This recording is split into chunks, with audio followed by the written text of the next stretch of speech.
Hello, ladies and gentlemen. We are going to go over the long con, which was a fantastic long article written a few months ago about the tie-in from the crypto to GME market. We'll go over it in depth, the points we agree with, disagree with, just the break shell news that we can really see how GME really does tie into these crypto pumps. So let's run right into it, Justin. Absolutely. So just a quick head notes. This was not written by us. You'll see on the screen who wrote it. Anyways, the key points for this before we get started: options versus futures contracts. The difference between these two things is going to become pretty important later on. So just think of it like this. A futures contract means that you must do what the contract says. An options contract means that you might not have to do what the contract says, as you could cash settle instead of taking actual delivery of whatever the underlying was. Anyways, so the thing for me that was pretty revolutionary about this was it talked about how the crypto market could be used to archive and to warehouse the short interest positions held by these guys. So what I wanted to start with is that when you actually go short on something, so if you want to short GME, for example, when you actually engaged into this trade, you will get a cash credit for however much you sold and you sold short. So you get cash onto your books, but you also now have the obligation of returning that share of whatever or shares of whatever at some future date. The point is that if you're going short on GME and perhaps short on a bunch of other things, you actually are going to run into a cash too much problem. And I know what you're thinking to yourself, Justin, that's not really a problem. Hear me out. When you get all this cash, you also have to pay servicing on what you borrowed to get the cash. It's a borrow short interest, which we'll see right here. It's basically like you have to pay interest on your short position, so you want to find a yield that is obviously going to suffice that. Yeah. And at the same time, too, if for whatever odd reason or at least part of your short interest is called back where you have to satisfy it, then you're going to have to go into the open market or perhaps into a not quite so open market in order to locate these shares, either to give back or to satisfy the various regulatory components. Again, more on that in just a second here. So let's review. In order to engage in a short position, you've got to have something on deposit to engage in margin. So what you might do is that if you have stablecoins, liquidity provider tokens, or synthetics, again, more on that in a second, what you can do is you can say, hey, listen, I've got these assets. I'm going to put these assets on deposit with some institution that will give me margin. And from this margin, I can then open up a short position in a stock, or at least a synthetic version of a stock. Take GME, for example. When I short GME, I then will get cash or a cash equivalent into my account, and then I will then have to pay at some ongoing regular basis the cost of the interest that I've accrued in order to engage in the short position. The interest that I owe to whoever I borrowed the share of GME from or whatever from for that. But here's the key thing. With the cash that I get, I need to make certain that I am earning enough off that cash where I can cover my interest position. Okay, so that's kind of step number one. So let's just kind of put that in our mind and then talk about step number two here. Okay, Josh, any questions? No, just to sum up, you borrow a share to short. You then have to pay interest on that short position. You want to obviously find a yielding instrument that can pay off that short interest. Yeah, basically the cash that you got from engaging in the short sale, you need to find something productive to do with the cash. So what then I think, and this is what the article makes reference to, is that, and this is prior to May 3rd, May 4th of 2021, they took the cash and they dumped it into crypto land. The reason they dumped it into crypto land is that in crypto land, they could then use the cash to do various things, particularly engage in futures contracts. So there's two mechanisms at play here.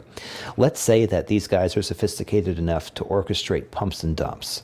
So if they were to, let's say, pump Bitcoin, pump Ethereum, or whatever, big name Doge or whatever, right? What they could then do is they could then pump it up, and then they could engage in a futures contract where they agree to sell BTC or whatever future or whatever crypto they wanted to sell in return for Tether, in return for USDC or whatever, some dollar equivalent. So that's the first thing. But the important thing is they lock in the futures contract to sell at the inflated price, which means that they themselves are going to have to tender whatever the underlying asset is, whatever the underlying crypto is. But likewise, per the contract, they will receive whatever the dollar equivalent is, again, based upon these inflated rates. Then what will happen is they can take the dollars or the dollar equivalents they will have gotten from from this futures contract, and they can then pledge that to enter into another futures contract where they will acquire GME if that's what they're short. So what's going on, I think, is that they're using leverage upon leverage upon leverage, which is, well, whatever.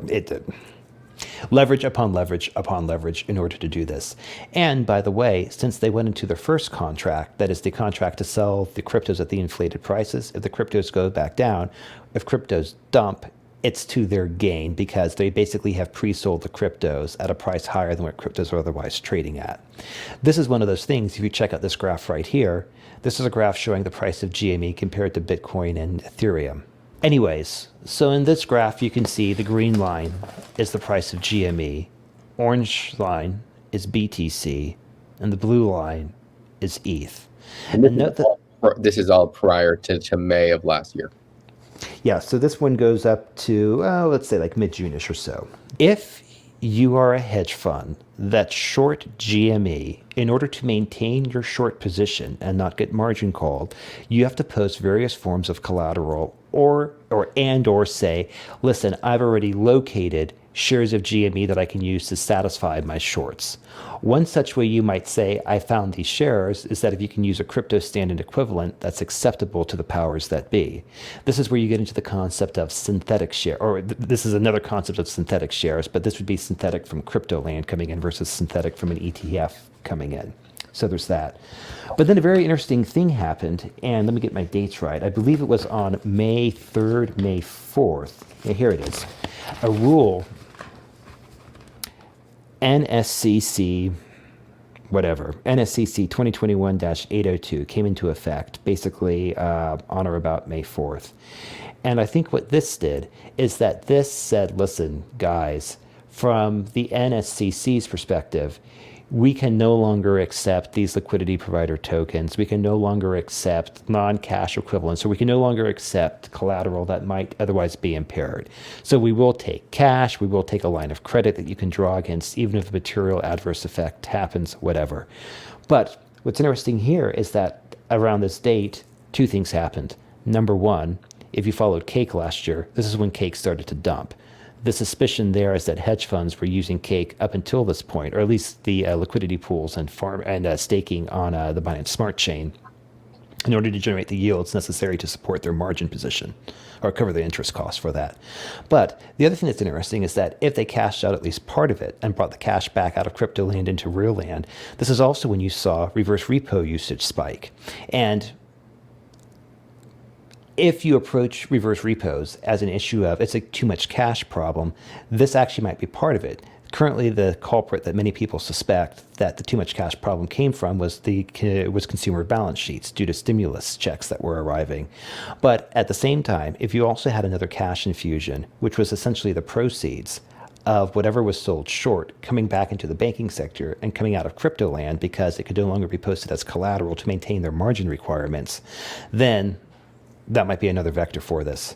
Yeah, what my base case was before, and this is definitely, we don't know which is right because there's no real evidence, but my base case until kind of reading this article was there's an SLR or supplementary leverage ratio on Basel III, which these banks have, which prevents them from expanding their balance sheet too much. So they have to shed excess liquidity. So what they would do is they would push all their dollar liabilities onto these money market funds. Those money market funds would then go to the Fed and do a reverse repo, which is completely off of these banks' balance sheet. But we don't know what these SLR ratios are for these banks. Therefore, we don't know what is true. After reading this, I think, well, a lot of these rule changes happened around May 4th, right when reverse repo started spiking up.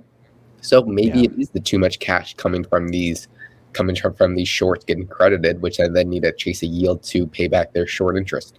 I mean, their borrow cost.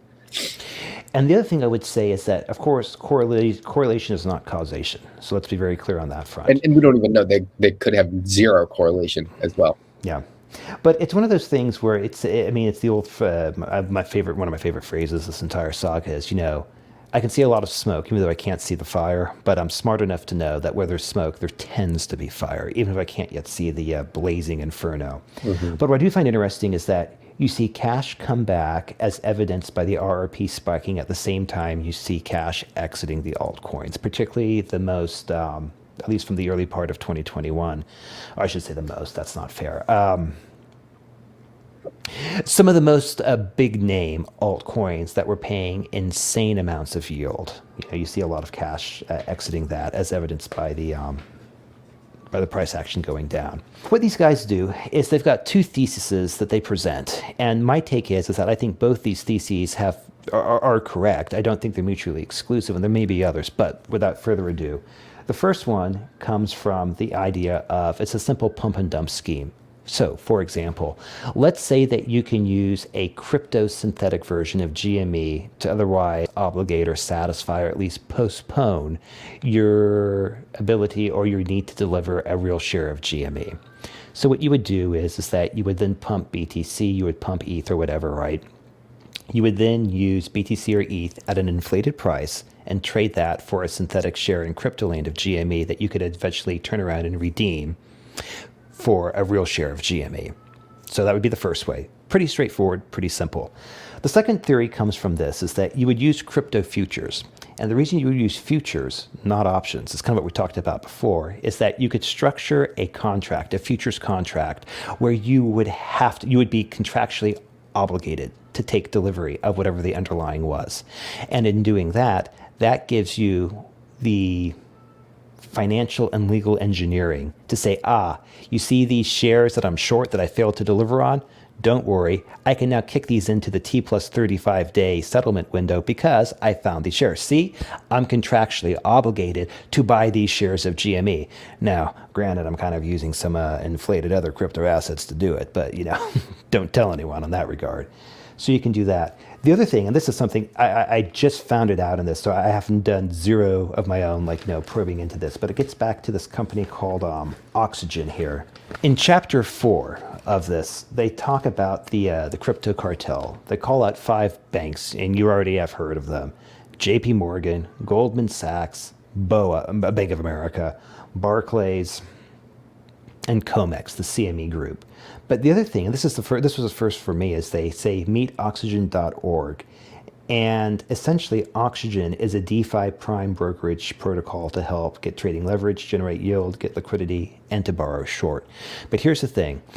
If this is a mechanism where the DTC would have accepted, maybe they still do, maybe they don't, I don't know the answer to that, but let's say they would still accept synthetic shares issued through this DeFi prime brokerage as a real share. This is the same story where you have just yet another ghost ledger that's cropping up, or I shouldn't say ghost ledger, because I guess you can kind of see it, but it's the same concept. You have another authority that claims to have issuing rights to basically issue these things when they arguably do not. And that's the core problem of all of this stuff, is that you have people who are saying, oh yeah, trust me, I'm good for it, trust me, bro. Anyways, that's another probably follow-up right there, but I found that to be particularly interesting on that front. So here is the thing that really is catching my attention. I was just having this conversation with a good friend of mine, Alex, who we've had on the channel a few times. He's not a GME guy, he's a crypto guy. And we were talking, and he was saying, well, I might go long GME in crypto land. I was like, wait, what are you talking about? And he was like, oh yeah, MGME, I can just buy crypto. I mean, I can just buy GME in crypto land and everything will be okay. I was like, oh, let's hop in a call real quick, and can you walk me through this? And this was just 3 days ago. And we hopped in this call, and he said, oh wait, it shows here that GME has gotten taken off of these exchanges the first half in December 11th, the second January 6th. And January 6th is so important because this is when we start to see utilization of the stock creep up, the cost to borrow creep up, and all of these other catalysts is starting to creep up. So when me and Justin, our hypothesis from this was, well, if they are now taking off GME off these crypto exchanges for whatever reason, which they don't do. Crypto exchanges never take these stocks off, ever, in publicly announcing them. Yeah. So since January 6th, we've seen all these things creep up, which we think, okay, well, if they can't use crypto land to do this anymore, then maybe they actually have to start going into the open market now. And they're running out of tools to manipulate with. So if I was a bad actor who'd gone short on everything, my first go-to modus operandi in order to warehouse my short interest would be the most exotic transactions I can think of, because those would be the most private and the easiest for me to maintain.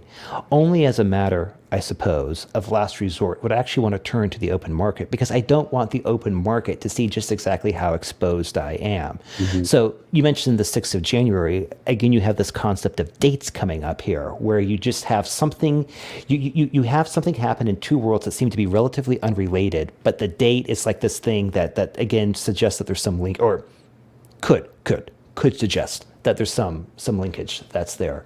So again, my take on it is that when I see the reportable short interest, from Ortex or from Interactive Brokers or even Fidelity, when I see that start spiking up, as evidenced by fewer shares to borrow and increasing interest payments or an increasing interest rate in order to borrow the shares, that suggests to me that the people who are short and need these shares to continue to remain short, to maintain their exotic and to maintain their exotic positions, to satisfy their failures to delivers back to the ETFs or to whatever, right?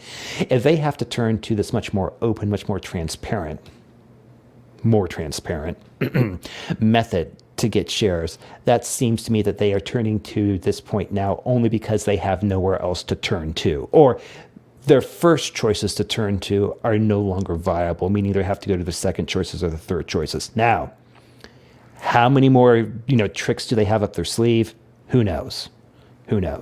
But I do find it interesting to see this is the case, and I do think that this is not their first choice. I don't know if it's their last choice, but I definitely think it's not their first choice. Yeah, and this is just more smoke building up. This is the main theme, like Justin said, we've been talking about is there's all of this evidence, this partial evidence that none of it can be definitively proven, but Yeah. it is all coming together, and it makes sense. You're trying to put together an imaginary puzzle where pieces are getting taken out and getting moved around the entire time. So you can try and creep it and put it together, but until you start to see the actual price movement, you don't even know if there's a puzzle there. You could be putting a bunch of blocks together, and we hope that we are right. And we are Yeah. portfolio. Yeah. Oh yeah, absolutely. And like I said, Pive is an excellent example of this. He's done a phenomenal job of trying to talk about these cycles. But then again, you do all this work, and you basically everything blown up because they had this other trick up their sleeve that now we can see in hindsight. But it's both frustrating and challenging at the same time, Yeah, right? Because you there's think going on and a bunch of mental exercises. So we don't know what's going to happen. We're going to continue to try and open the can of worms as far as we can until we open the truth. So without further ado, we will see you guys next time. Please not take any financial advice from this. Then if you want to check out the article, please do. It's in the description. It was a fantastic read by some amazing authors that I would love to give them credit. So right here. And until next time, Justin. Josh, take care, man. Oh, yeah. Take care, man.